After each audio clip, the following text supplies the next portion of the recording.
What is Kung Fu?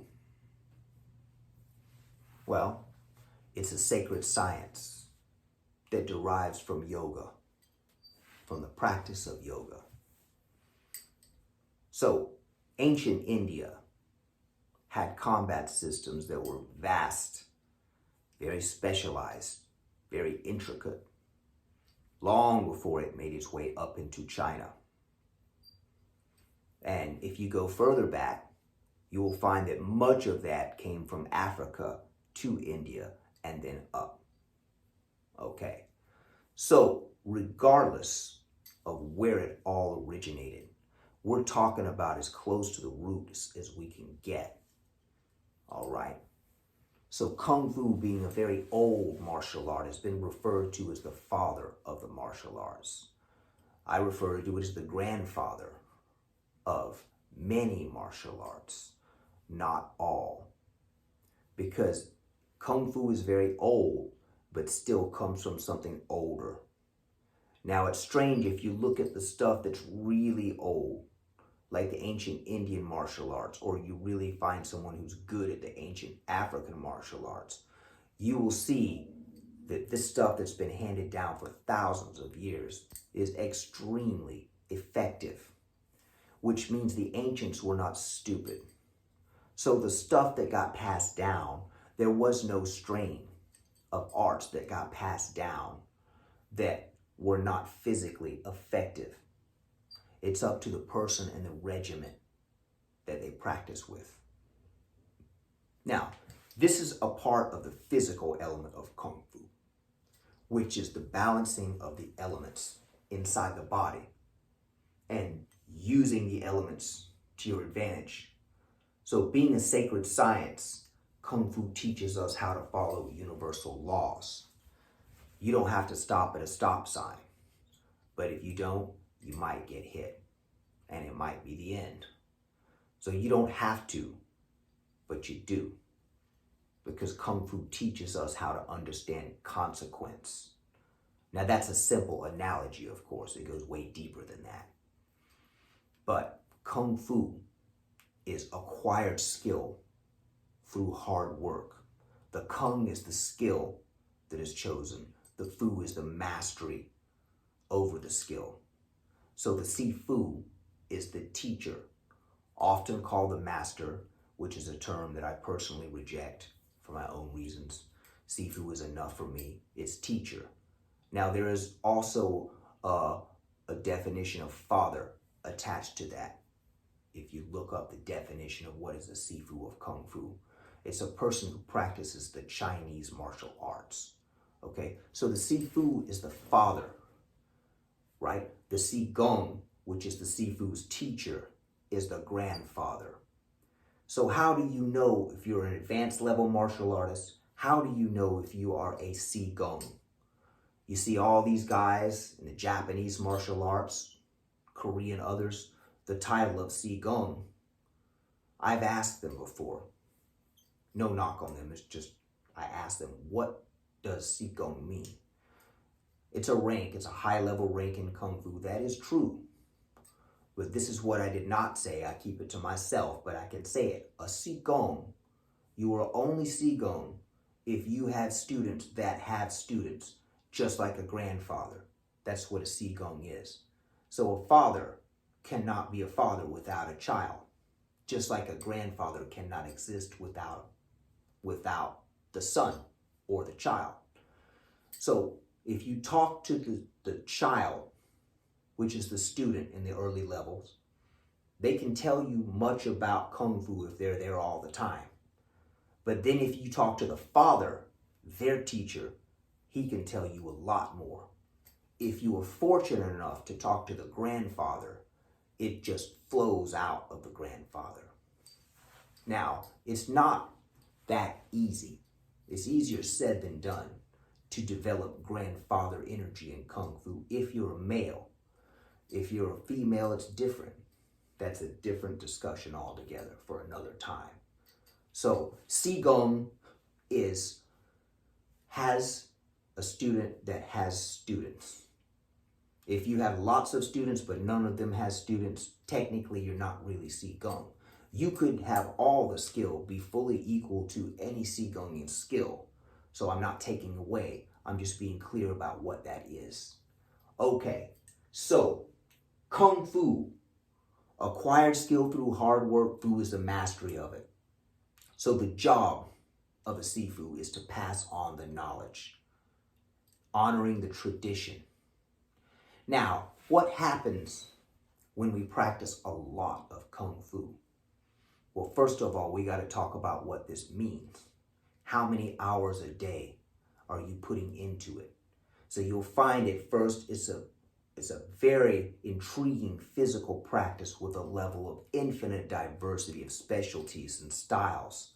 But you'll find the more you do it, it starts to become a part of you.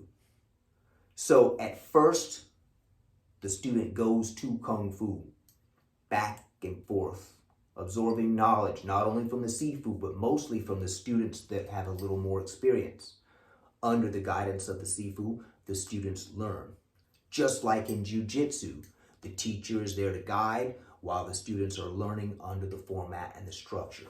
I use Jiu-Jitsu because it's one of the best examples I've ever seen next to Kung Fu in that level of organization and structure. There are others as well, but I like that one as an example. Hats off to Jiu-Jitsu. So, in other terms, Kung Fu basically is a slingshot to catapult the body into higher levels of awareness, and the mind eventually forms and they all come together. Like yoga is the union of the body, mind, and spirit. Kung Fu comes from yoga. So the end result is the same goal. See, the result is the goal because it's never finished, right? The result steps 1, 2, 3 toward the goal. Maybe it's completed in a lifetime, maybe it's not. So to have the knowledge of Kung Fu is as ancient and basic as it gets. You have problems with your muscles, leopard can help you with those problems. From the leopard, we learn about our muscles. From the snake, we learn about our blood. We learn to feel our blood more so we know what's wrong. From the crane, we learn about our breath. You breathe in and out. You can tell what's wrong with your body based on how you inhale and exhale.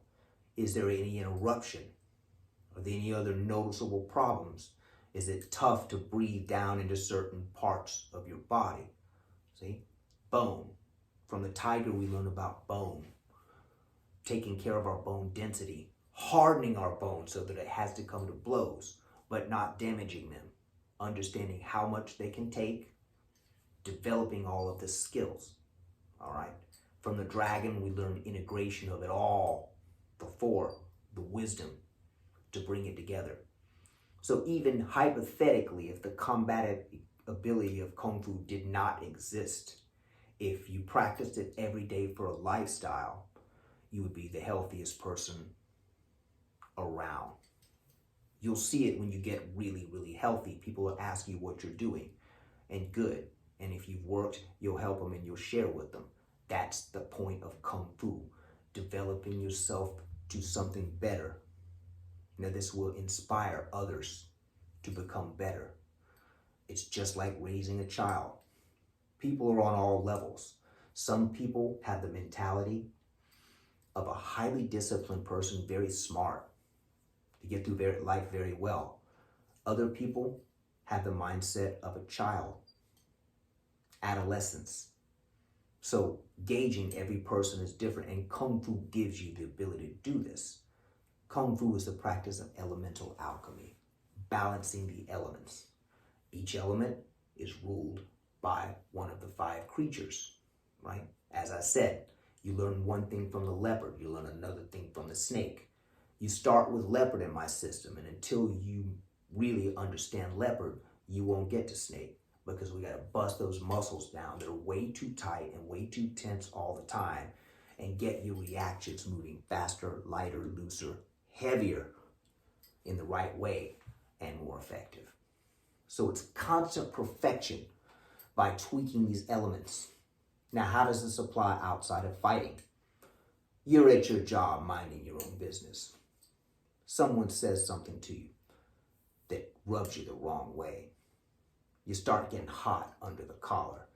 This is the fire element. This is the chi coming up too high. You got to add water to boil it down. I've been having to do more of this lately myself. Now remember, the more you assert yourself in the world, the more junk is going to be coming your way, the more dysfunction, the more people will challenge you.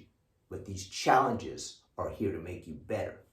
So in Kung Fu, the water element teaches us this lesson, how to control those emotions. The right amount of water, which is EQ, emotional intelligence, is the mastery over the water element, which is the emotions, will keep the fire at the right level. The anger comes up, water is the answer to fire. You add air, it's going to spread. Earth will smother it. Now, too much fire, you can be angry. Low fire, depression, no energy. Low fire, too much water, emotions running, concerned about this, worrying about that. Anxiety, air, the air element. Wind, anxiety comes from a root word that means lack of air, right? So these elements are crucial for having a healthy life. When you build vitality through balancing the elements, when they balance correctly, when they balance out, the fifth element is created. Earth, water, fire, air will give way to the fifth element, which is not so much created, it's always there. This is where the four come from. They come out of this cosmic egg, the ether, the fifth element. When the four elements balance properly, the ether becomes visible. The body becomes electromagnetized, which means the energy of the sun, which is the right side of the body often, and the moon, which is the left side, water and fire reciprocate. Now this creates an electromagnetic fluid around the body, and the intensity of this fluid, this is what determines a person's power, status in life. So you can control this electromagnetic fluid once you develop it. So you can take a pinch of neem, which is a flower, N-E-E-M, neem, capsules. I suggest a capsule because it's very bitter. You will not like the way it tastes. But if you take a capsule of neem and a capsule of turmeric together, this will create ojas in the body. Ojas is non-physical energy that is converted into higher energies, or physical impurities converted to non-physical energy. Let me say that better. Okay? Now that non-physical energy creates tejas, which is fire, glow. So when you become more vital through balancing these elements, you will glow. Now for men, it's even more powerful if you're practicing the retention, the semen retention. All right, this is the ancient secret of Shaolin. They go their whole lives in the temple, celibate. Now, that's not practical for most people in the world, but it can work. If you stay in the habit of retaining longer and longer periods, you're going to get more and more results that are profound. So it's discretion, pretty much. So with all of that being said, now you understand that Kung Fu is far beyond just combat. So once a student starts into leopard, he's not just learning basic movements of how to damage joints and all combative oriented things. The body is quietly learning how to change its tensity levels so the leopard knows how to relax. So you swing hard, the bone doesn't break, it moves. Just like if you swung a heavy mace at a staff. If the staff is too rigid and held in place, the mace could crush the staff or the sword could cut through it. But if the staff is loose, it can disappear with the air element avoiding the destruction. coming back with heavy earth impact. So you see, it's balancing these elements in all forms of life that gives us what we need. If you found your way through this entire video, I appreciate you, because that's dedication and you understand. If you did not, we appreciate you for watching and at least checking it out. If you can, click the like button, even better, subscribe. The website will be open for subscription soon. I will let you know when. So far, everything is on point. All right, Seafood Les Clements, out.